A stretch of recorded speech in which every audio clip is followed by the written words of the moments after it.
E aí pessoal, eu sou o Jadson Gomes, estamos de volta aqui com a Brasil JS Weekly, essa edição número 391, isso mesmo. Falhamos aí, pulamos a semana passada por um bom motivo, né? A gente fez aí um feriadão na Brasil JS, que a gente teve feriado, né? Mas estamos de volta aqui, edição 391, vocês já sabem, né? Brasil JS Weekly é aquele compilado semanal de notícias da tecnologia no Brasil e no mundo. Estamos aqui no YouTube, estamos também em podcast aí nas plataformas Spotify, Apple Podcasts, Google Podcasts e também no site brasiljs.org. Então já fica aqui a dica no início, né? Se inscreve lá, seja no canal no YouTube, nas plataformas digitais e também na brasiljs.org na nossa newsletter. O que a gente vai falar hoje aqui? Tem bastante coisa, né? Tem um compilado de coisas da semana passada e dessa semana também. A gente vai falar sobre o processo que o WhatsApp está movendo contra a Índia, isso mesmo, né? Vamos falar do bug que não era bug, né? Um artigo muito legal que saiu aqui no portal da BrasilJS e também sobre o Node.js nativo no navegador, essas e várias outras notícias, então me acompanhem por aqui.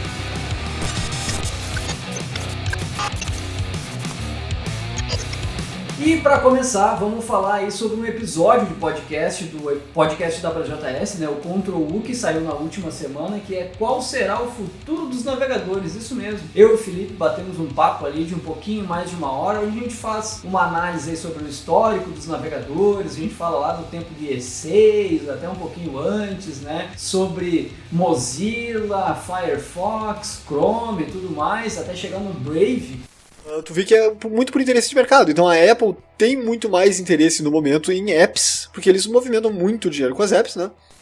E falamos aí, a gente pegou o link, né, de uma notícia da última semana que foi o anúncio da Microsoft lá sobre o fim, talvez, aí do Internet Explorer, né, da versão 11. Então a gente bateu esse papo aí, pra quem não conferiu, confere lá que esse episódio tá muito legal.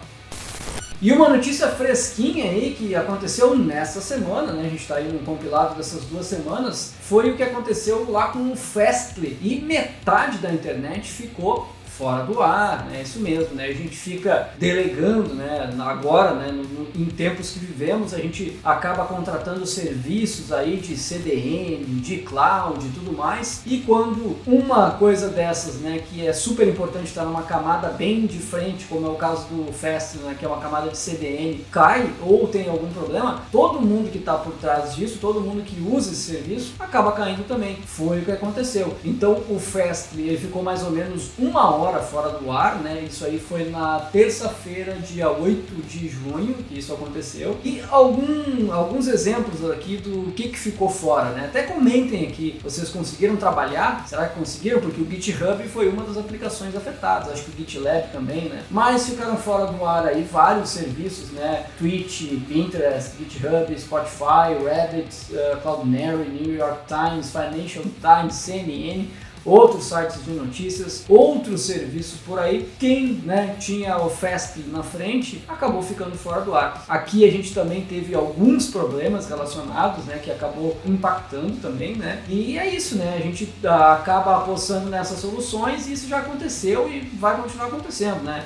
Cloudflare, a própria Amazon, Google Cloud, Vercel, qualquer uma dessas soluções aí de cloud que a gente coloca nossas aplicações, se uma delas cai, a gente acaba vendo o impacto que isso acontece no dia a dia, né? E aí volta, né? A gente normalmente fala aqui sobre internet descentralizada. Hoje a internet nasceu para ser descentralizada, hoje a gente está longe disso, né? Tanto que um serviço cai, todo mundo cai. Descentralização não é isso, né? É o contrário disso, inclusive.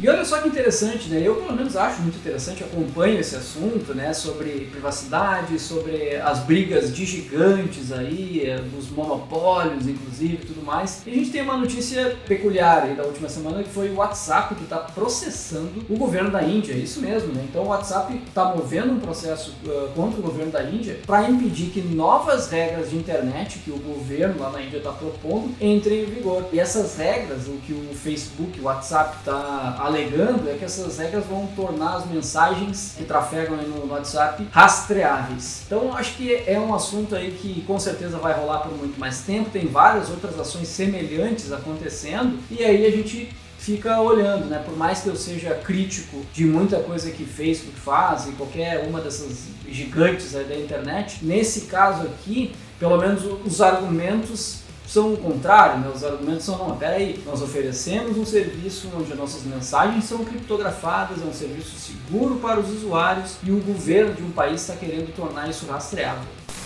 Na última semana a gente teve um texto muito legal, não foi porque eu escrevi, na verdade é um texto que eu me baseei numa thread lá do Figma no Twitter, né? E é uma história muito legal, assim, a gente deu o título aqui da incrível história de um bug no Figma, que na verdade não era um bug, vejam só. Então quando eu vi essa thread lá do pessoal do Figma eu achei genial, assim, eles fizeram todo um apanhado, né, um histórico, desde o primeiro bug report, né, de alguém que usa o Figma e disse, olha, eu não consigo usar o atalho que era para fazer um zoom, não está acontecendo, né, e reportou esse bug lá pro time do Figma. Então o time do Figma foi investigar o porquê que estava acontecendo aquilo e acabou que eles montaram essa thread que é uma história, né, é uma aula de história, assim, isso nessa thread no Twitter a gente fez um apanhado aqui em português no site da WJS, então confiram ali que está muito legal, mas em resumo da história, o bug não era muito um bug, isso aí é de muitos e muitos anos atrás, lá desde a criação dos teclados dos computadores da IBM, entre outros computadores também, então é uma história muito legal, assim, né, que começou com um simples bug report e na verdade era um legado, era basicamente um código legado que veio acompanhando todos os computadores, né, e chegou até o momento onde com o JavaScript, né, o atalho era manipulado com JavaScript, então a engine do navegador precisava entender e depois de contar toda essa história, né, mostrar essa história, o time do Figma lá conseguiu resolver o bug justamente porque os navegadores, né, com JavaScript a gente consegue manipular e entender quais as teclas que estão sendo pressionadas e tudo mais, eles conseguiram corrigir um bug que não era bug. E olhem só que legal isso aqui, não sei se vocês já acompanharam, esse texto também saiu lá no site da WJS, né, na semana passada, e tem bastante gente falando a respeito disso e eu tô bem empolgado, assim, né. Claro, a gente fala bastante aqui sobre o WebAssembly desde que saiu e tudo mais, é uma tecnologia incrível que está permitindo que várias coisas aconteçam, inclusive coisas inesperadas, como o Stack Blitz, que é basicamente um editor na nuvem, um editor que é um site, né, um editor de código, né, é uma alternativa aí a VS Code, alguma coisa assim. Mas o que eles fizeram? Eles criaram uma nova tecnologia que se chama Web Containers, que traz a solução para rodar o Node.js. Cara, eu vou explicar, eu demorei para conseguir entender, mas é o Node.js para rodar dentro do navegador. Mas como assim, gente? Um Node dentro do navegador? É isso mesmo. Então, o navegador ele tem uma engine, né, de JavaScript ali para fazer com que o código JavaScript seja interpretado. O que o pessoal fez aqui com esses Web Containers é que, com o WebAssembly, é possível a gente rodar softwares com outra linguagem, né? A gente pode compilar lá para o código WebAssembly e aquilo roda dentro de um container do navegador. Então lá o time do Stack Blitz, né, há uns 2 anos atrás mais ou menos, eles pensaram, será que é possível utilizar tecnologias web modernas, tipo WebAssembly, para criar uma solução que permita criar tecnologias modernas? Tipo, dá para colocar o Node.js dentro do WebAssembly para fazer com que a gente tenha um servidor dentro do próprio navegador, e eles provaram que isso é possível. Nasceu então aí os Web Containers, né? Essa solução para rodar o Node.js nativamente dentro do navegador. Tem várias coisas rodando, né? E várias pessoas testaram, eu testei, eu criei um projeto Next.js, por exemplo, e é bem absurdo assim de pensar o que está acontecendo quando tu starta um projeto desses, né? Usando o Stack Blitz, tu starta um projeto Next.js, por exemplo, pode ser um projeto Node, Express, qualquer coisa, né? O que acontece é que o Node e toda a aplicação back-end, ela está sendo rodada dentro de um container WebAssembly, dentro do navegador, isso não está num servidor. E é isso que o Stack Blitz se diferencia em relação aí a outros editores na nuvem, por exemplo, porque na verdade ele não está na nuvem, ele é um site, mas ele roda dentro do teu computador, justamente ali com o WebAssembly e tal, com outras tecnologias, inclusive é uma PWA, pode instalar no teu computador. Então é realmente bem poderoso né, e abre várias possibilidades. Então tu pode rodar um servidor dentro do navegador, ele starta aquele processo, tu pode combinar as coisas, então muito legal, deem uma lida lá e pesquisem um pouco mais sobre o Stack Blitz, para vocês verem que tem bastante gente aí fazendo coisas bem legais.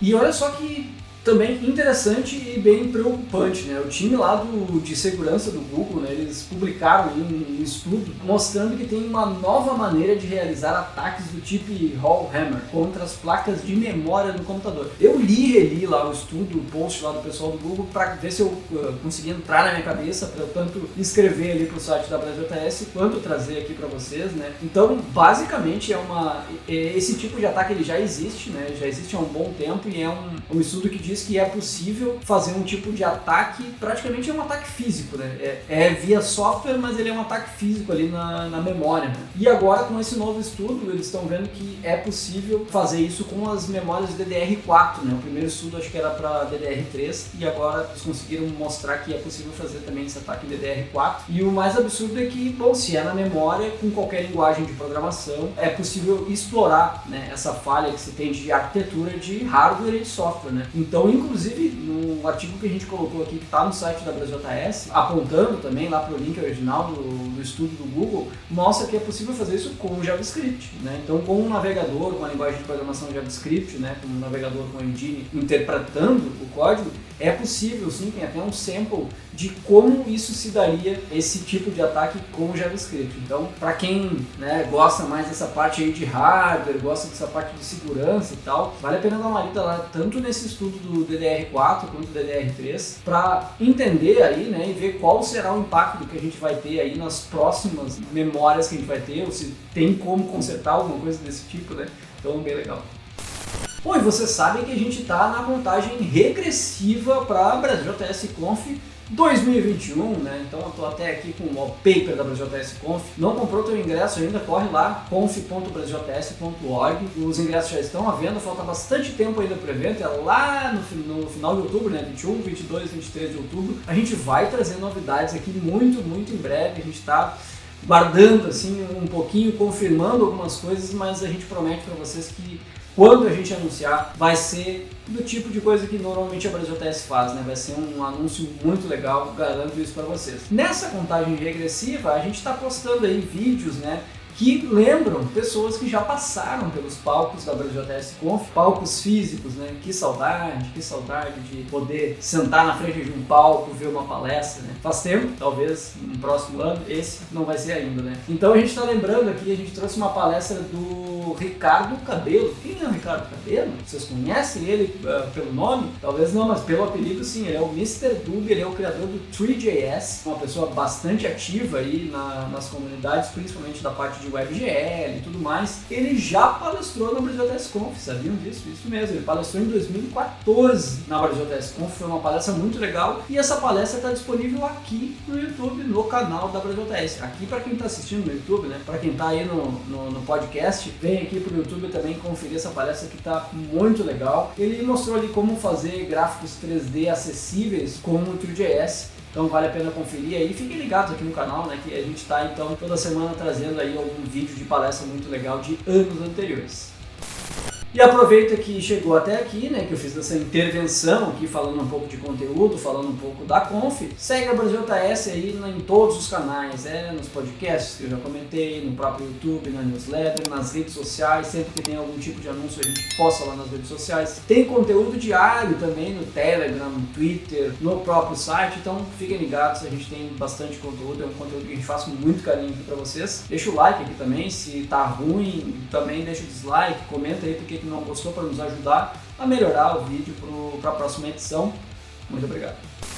Uma das novidades aí das últimas semanas também que eu achei bem estranho para falar a verdade, assim, é que o projeto open source lá, o Flow, o projeto lá do Facebook, eles anunciaram um novo direcionamento que prioriza o Facebook. Então, claro, né, até algumas pessoas me comentaram, acho que foi no Twitter, né, que, bom, esse é um movimento natural porque o Flow perdeu o mercado por o TypeScript, eles fazem mais ou menos a mesma coisa, claro que cada um vai para um lado, né, mas com esse anúncio aí, o que eles estão comentando, né, quem falou isso foi o Vladan Djeric, alguma coisa assim, que ele é Engineering Manager lá no time do Flow e agora, então, a partir de agora, o projeto tem um direcionamento diferente, vai priorizar sempre a base de código do próprio Facebook, né, os produtos do Facebook vão ser priorizados na hora de evoluir o projeto Flow. E claro, tem obviamente, né, uma empresa por trás, tudo mais, mas é um projeto open source, né? Então eu entendo os motivos e tal, por conta da adoção em massa do TypeScript, mas muita gente ainda, né, precisa do Flow e usa em seus projetos. Inclusive eles estão, nesse anúncio aqui, eles estão comentando que eles também estão mudando um pouco a postura em relação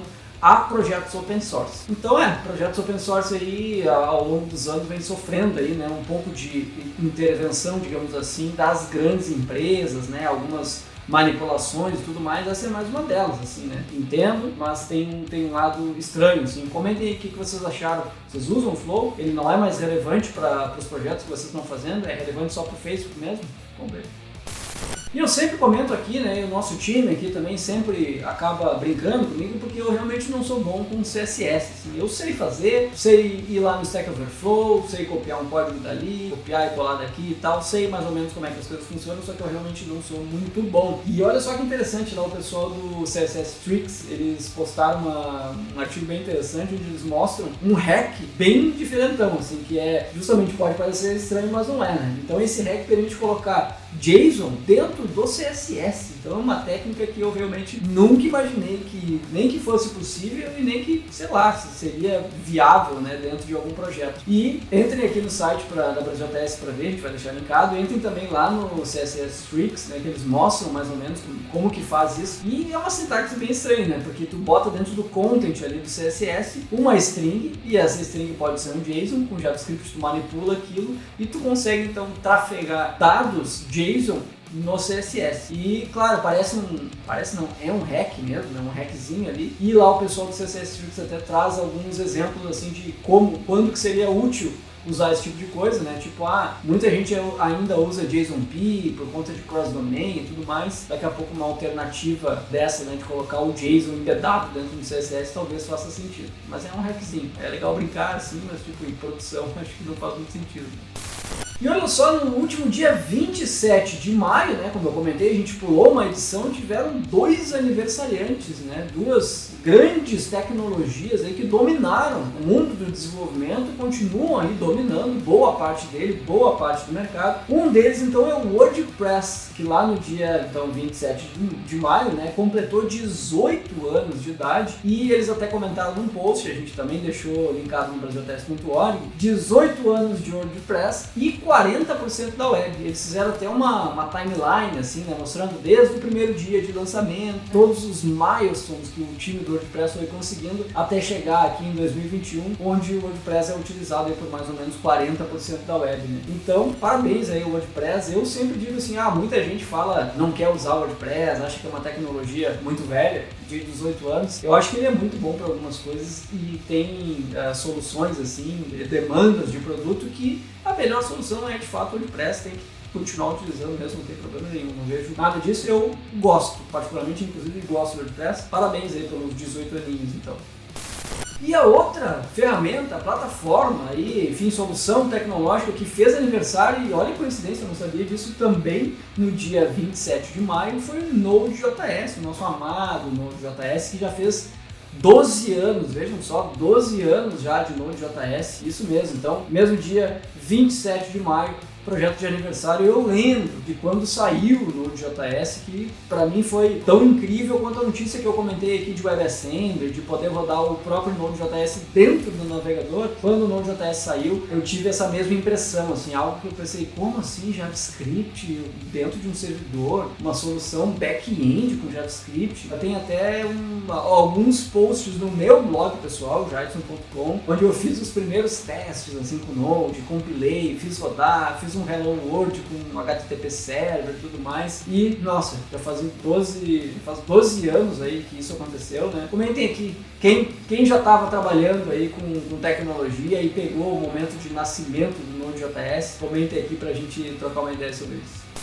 Notícia fresquinha também, que entre semana passada e essa semana, que é um novo Firefox, né? A gente anunciou em algumas edições anteriores aí que viria um novo Firefox, né? A Mozilla anunciou e tinham várias mudanças muito focadas em design, e então saiu. Para quem usa Firefox aí, eu uso bastante Firefox aqui, eu até mudei nos últimos tempos, estou usando mais o Brave como meu navegador primário. O segundo navegador é o Firefox, deixo ele inclusive sempre aberto com algumas coisas, e ele realmente tá muito legal, assim, o visual, né, teve um foco bastante forte na parte visual de design, nas tabs, o time de design lá focou bastante em entrevistas e ver com quem utiliza de fato o navegador, né, como que poderia aumentar a produtividade. E o foco dessa nova versão traz isso, claro que é além das outras coisas, né? Promessa de rapidez, menos distrações, privacidade e segurança, né? Então atualizem aí o Firefox para essa nova versão, que está muito legal. E como a gente falou, Felipe e eu, lá no episódio de podcast, né, onde a gente fala sobre navegadores, eu deixo aqui também o convite para vocês, né, que usam aí o Chrome ou usam o Safari, testar outro navegador. Tem o Firefox, tem o Brave, tem até o Edge da Microsoft, tem Opera, tem outras soluções alternativas aí também. É legal a gente testar outros navegadores, assim, principalmente no caso do Firefox, que tem uma engine diferente, né, que traz inovações, o Brave também com seu modelo lá de negócio que bate de frente com o Google. Então eu acho que é sempre legal, quanto mais navegadores a gente tiver, melhor. E agora estamos nos encaminhando aqui para o final, e vocês já sabem, no final a gente traz uma frase, né? A frase filosófica, aqui um momento filosófico para a gente parar e dar uma pensada aí. Dessa vez a gente traz uma frase de Buckminster Fuller, e a frase é a seguinte: você nunca muda as coisas lutando contra a realidade existente. Para mudar algo, construa um novo modelo que torne o modelo existente obsoleto. É interessante, né?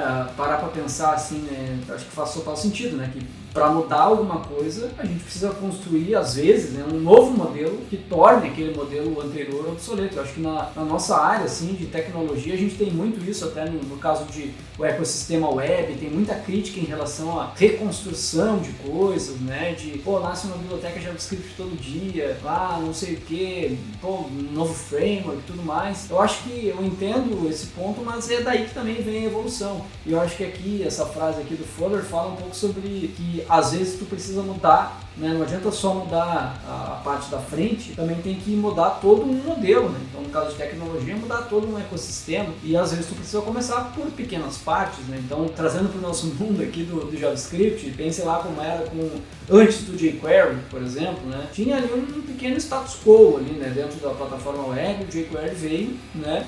E mudou um pouco isso, fez com que o ecossistema mudasse. Isso também aconteceu aí nos últimos tempos com o próprio React e tudo mais. E claro, tem vários poréns em relação a isso, mas ao mesmo tempo o pessoal do Facebook, lá o time do React também fez essa mudança, né, do modelo existente. Foi a melhor mudança? Não, do meu ponto de vista não. Mas eles mudaram o modelo existente e tornaram o anterior quase obsoleto, em alguns casos, obviamente, né? Então, enfim, esse foi um exemplo ruim, né? Acho que a frase continua válida de que a gente tem que mudar o modelo existente para conseguir fazer algo legal, algo inovador. E é isso, pessoal, assim chegamos ao final aqui da BJS Weekly, edição 391, estamos nos encaminhando para a edição 400, né? Nem acredito que vamos chegar aí na edição número 400, espero que vocês tenham gostado. Sigam a BJS aí em todas as redes, plataformas de streaming de podcast, YouTube, se inscreve, comenta, tudo mais. O BJS Conf tá aí, né? Garanta os seus ingressos e nos vemos numa próxima, até mais.